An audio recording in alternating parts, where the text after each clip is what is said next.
The brains and the creativity of one man lie behind all these characters and more.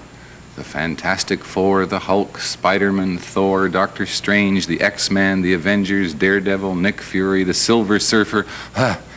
If you don't know them, then your kids do. And if your kids don't know them, then I wonder if they're really learning about the world as they ought to learn about it. Would you welcome, please, a superhero of the comic book business from Marvel Comics, Stan Lee.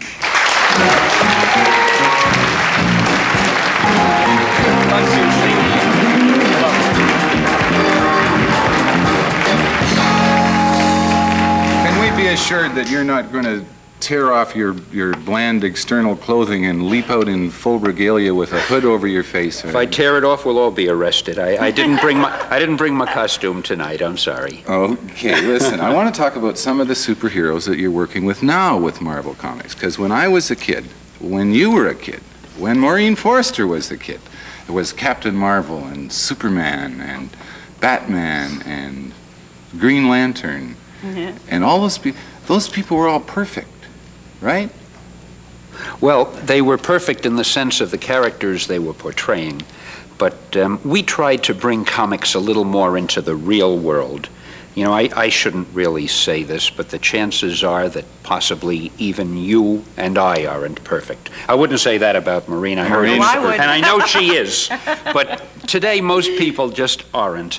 We tried to make our characters have feet of clay. Now, poor Spider-Man. I mean, okay, he's pretty good at catching bad guys, but he's apt to get an allergy attack while he's fighting. He worries about dandruff. He'll have an ingrown toenail, tears his costume. His Aunt May won't let him go out to save the world because he's not wearing his galoshes and it's snowing out. And the funny thing is, I started doing that as a gag and really to keep myself awake, you know. And I found that the readers are as crazy as I am. They started enjoying this sort of thing.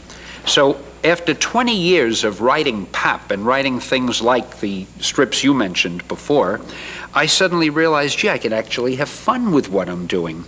And now, the more realistic we make our characters, the more the college kids who read them think that it's satire, which has taught me a very great lesson. The world is so crazy that if you present things the way they really are, it comes across as broad satire. And oh, wait a minute, no. All the sociology and psychology majors can do what they want with that one. But Spider-Man is not really the way things are. Oh, he is. You see...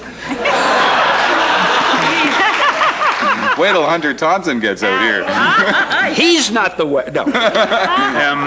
Spider-Man actually, look, you know Woody Allen. I mean, you know he's for real. Well, I always thought if Woody Allen were a superhero, he'd be Spider-Man, you see?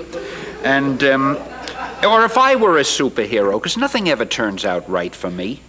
I mean, I got here, for instance, tonight. I got here 4 hours too early. They didn't serve dinner in my... I thought I'd stay in the room and not get in trouble or anything. They didn't serve dinner till 5 minutes before the fella called and says, you gotta be here in 5 minutes.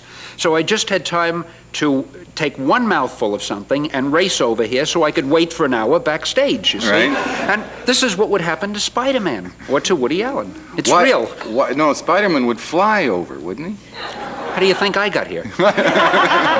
How does Spider-Man fly? Don't you laugh, I'm going to sing next. How does Spider-Man fly? Spider-Man fascinates me, and then there's more of your characters I want to talk about. Our books at Marvel Comics, if I may say that, because people may have forgotten, our books at Marvel Comics... I've said it twice already, and once in introducing your books where? Every couple of minutes, you promised. Okay. We try to be very scientific and very accurate about everything we do. Now, for example, I can't have Spider-Man flying through the air like certain other guys who wear capes and big letters on their chest. So I wanted to be scientific about it.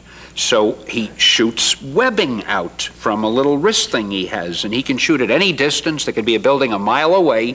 Somehow it hits the building, sticks to the building. He swings on it like Tarzan. Perfectly scientific and logical. And that's why our books are beloved by science students and professors and the like.